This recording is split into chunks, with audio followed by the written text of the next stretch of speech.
Hello नमस्कार साथियों, एक बार फिर से आपका अपने YouTube चैनल रैली वाले बाबा में हार्दिक स्वागत है।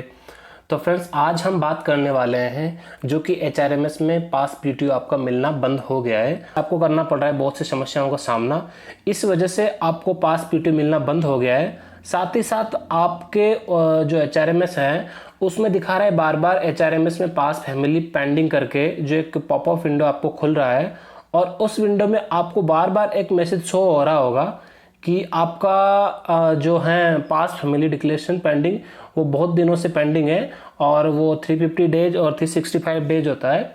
और वो कब तक आपको वो डिक्लेरेशन करना होता है, अगर आप जो ग्रेस पीरियड होता है उसमें भी अगर आप नहीं कर पाते हो तो उसके पश्चात क्या आपको मिलना बंद हो जाता है।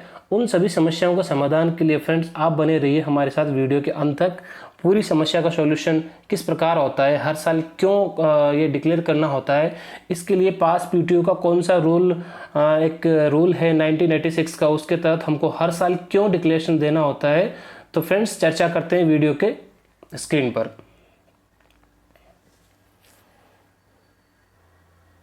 तो फ्रेंड्स, जैसे ही आप आपका HRMS ओपन करते हैं और HRMS ओपन करने के पश्चात पास पीटीओ के ऑप्शन पे जाते हैं तो आपको इस प्रकार का देखिए, अब इस प्रकार का आपको नोटिफिकेशन देखने को मिल रहा है। Your family declaration given has more than 350 days, please री डिक्लेयर योर फैमिली। तो इस प्रकार का आपको नोटिफिकेशन बार बार देखने को मिलता है, पॉपअप विंडो में बार बार आ रहा है कि your family declaration is pending, please declare. तो इस प्रकार की समस्या क्यों होती है फ्रेंड्स, क्यों हर साल में करना होता है? इसके लिए सबसे पहले तो हम जानते हैं कि फैमिली डिक्लेरेशन कैसे करते हैं। तो सबसे पहले फ्रेंड्स आपको कर लेना है आपका HRMS लॉगिन। और HRMS लॉगिन करने के पश्चात आप जैसे इधर देख रहे होंगे, यहाँ पर एक पास का ऑप्शन करके आ रहा है, इस वाले ऑप्शन पे आपको क्लिक कर देना है। इस वाले ऑप्शन पे आप जैसे ही क्लिक करते हैं फ्रेंड्स, तो आपके पास ऑप्शन आ रहा है, ये 3-4 ऑप्शन खुल के आते हैं। Apply for E pass PTO, my issued pass, pass entitlement declaration, PWD companion declaration और एम्प्लॉय डिक्लेरेशन फॉर PRCP। तो इसमें आपको सबसे पहले क्या करना होता है कि आपको apply for pass E PTO के ऑप्शन पे जाना होता है। जैसे आप अप्लाई फॉर पास PTO के ऑप्शन पे जाते हैं तो आपके सामने देखिए ऐसा कुछ एक विंडो खुल के आ रहा है। इस विंडो में आपको ऐसा कुछ शो हो रहा था। इस विंडो में जैसे ही आप सेलेक्ट पास और PTO के ऑप्शन पे क्लिक करते हैं, आकार का देखिए एक विंडो शो हो रहा होगा। जैसे आप पास अप्लाई पास के ऑप्शन पे क्लिक करते हैं कि आपका जो पास फैमिली डिक्लेरेशन है वो 350 दिन से ज़्यादा हो गया है और आपको उसको री डिक्लेयर करना होगा। तो फ्रेंड्स आप जैसे ही यहाँ पे क्लिक करते हैं तो देखिए आपको एक ऑप्शन यहाँ पे दिख रहा होगा, फैमिली डिक्लेरेशन करके आपको एक ऑप्शन, जैसे आप अप्लाई पास वाले ऑप्शन पे क्लिक करते हैं, ये एक ऑप्शन दिख रहा होगा, इस पे आपको क्लिक कर देना है।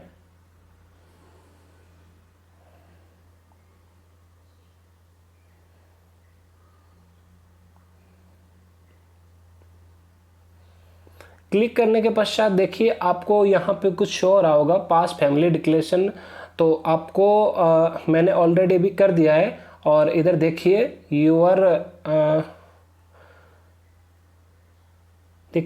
Your family declaration has been accepted, you can process with applying pass in case you want redeclare. इसलिए आपको अगर आपका ऐसा ऑप्शन आ रहा है 350 डेज वाला या फिर 365 डेज वाला, उसके पश्चात आपको 1 मंथ का एक और एक्स्ट्रा वो दिया जाता है ग्रेस पीरियड, कि आपको उसके अंदर करना ही होता है। अगर आप उसके अंदर नहीं कर पाते हो तो फिर आप पास PTO अप्लाई नहीं कर। इसलिए आपको जो फैमिली डिक्लेरेशन का ऑप्शन है उस पर जाने के पश्चात आपको री डिक्लेयर फैमिली करना होता है। मेरे में ऑलरेडी डिक्लेयर किया हुआ है तो री डिक्लेयर करना पड़ रहा है।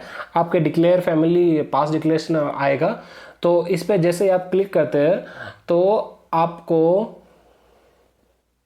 ये देखिए एक जो रूल है पास PTO के रिगार्डिंग वो आपको दिख रहा होगा, ऐसा रूल कि आपको declaration of family member and dependent for issue pass under pass rule 1986, मतलब 1986 का एक पास PTO के रिगार्डिंग रूल है कि आपको एवरी ईयर जो भी आपके डिपेंडेंट है यहाँ पे उनका आपको डिक्लेरेशन देना होगा कौन कौन डिपेंडेंट है। वो क्यों देना होता है, क्योंकि सपोज कीजिए किसी का आपका कोई बेटा बेटी है या फिर उनकी मैरिज हो जाती है, या फिर कोई बेटा वो 21 साल से ज़्यादा का हो जाता है, उसको कुछ मैरिज हो जाती है, या फिर वो कुछ एज 21 साल से होने के बाद वो पास का अवेल करने में एलिजिबल नहीं होता है, मगर आप बोनाफाइड उसमें डालते हो तो फिर वो एलिजिबल हो पाता है। इसलिए वो सभी चीज़ें, और कुछ अगर आपकी विडो मदर हैं वो डिपेंडेंट है तो उसका भी वो होता है कि उसका कुछ वो इनकम सर्टिफिकेट वो एवरी ईयर का आपको अपलोड करना होता है डिक्लेरेशन में, इसलिए ऐसा आपको करना होता है। और ये सब करने के पश्चात देखिए आपको जो ये दिख रहा है, ये इस वाले ऑप्शन में क्लिक करना होता है, और ये सभी ऑप्शन पे क्लिक करने के बाद में, ये सब क्लिक करने के बाद में एक और ऑप्शन जो आपको दिखाई दे रहा होगा डिपेंडेंसी रीजन का, तो डिपेंडेंसी रीजन में अगर आपकी वाइफ है तो आप डाल सकते हो एम्प्लॉय वाइफ करके, और बाकी आपका जो भी बेटा बेटी है उनके जो डिपेंडेंसी रीजन है उसमें डाल सकते हो अनमेरिड डॉक्टर बिलो 21 ईयर्स, और बेटा है तो उसके में भी सेम रिमार्क्स डाल सकते हो। विडो मदर है तो आप डाल सकते हो उसमें विडो मदर। और इसके पश्चात जो डिपेंडेंसी का रीजन होता है उसमें आपको सामान्यतः अपलोड करना होता है अगर आपके पास में एफसीसी है। ये देखिए यहाँ पे डिपेंडेंसी के डॉक्यूमेंट्स में आपको अगर आपके पास एफसीसी है तो आप सभी के उसमें एफसीसी अपलोड कर सकते हैं, और अगर आपका मम्मी का है तो उसमें आप आपके फादर का डेथ सर्टिफिकेट और आपका एफसीसी है दोनों को अटैच करके डाल सकते हो, या फिर उनका ही कुछ आईडी जो होता है उसको अपलोड कर सकते हो। तो देखिए एक डॉक्यूमेंट्स वैलिडिटी के इसमें क्या करना होता है कि आपको क्या है ना कि वैसे आपको डिक्लेरेशन हर साल देना होता है, तो आप बेसिकली वैसे 1 ईयर का वैलिडिटी डालो तो भी ठीक है, नहीं तो आप भी कुछ जो भी आपका रिटायरमेंट डेट है वहाँ तक का वैलिडिटी आप आपकी खुद की वाइफ के या फिर बेटियों के उसमें डाल सकते हो।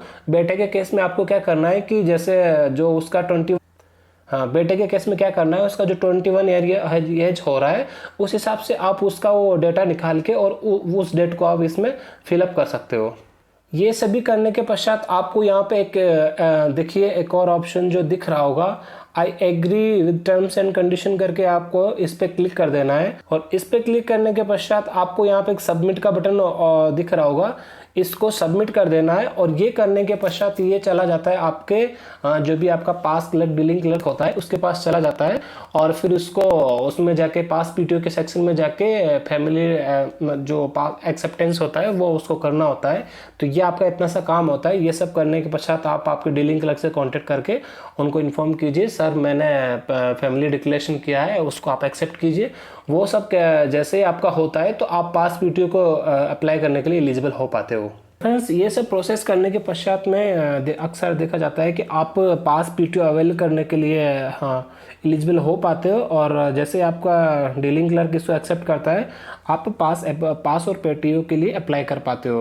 डॉक्यूमेंट्स के रूप में आप एफसीसी या कुछ आईडी अपलोड कर सकते हो, और ये हर साल ज़रूरी होता है क्योंकि देखिए कुछ फैमिली मेम्बर ऐड होता है या फिर आप जो भी कुछ करेक्शन करते हो वो ऐसा करते हो, इसलिए 1986 का पास पीटीओ के रूल के तहत आपको ये डिक्लेरेशन करना होता है। आई होप आप सबको अच्छे से समझ में आ गया होगा, और अगर समझ में आ गया है तो वीडियो को लाइक शेयर और चैनल को सब्सक्राइब करना तो बनता है, थोड़ा बहुत भी अगर आपको इन्फॉर्मेटिव लगा हो तो ठीक है। फ्रेंड्स धन्यवाद, नमस्कार, जय हिंद।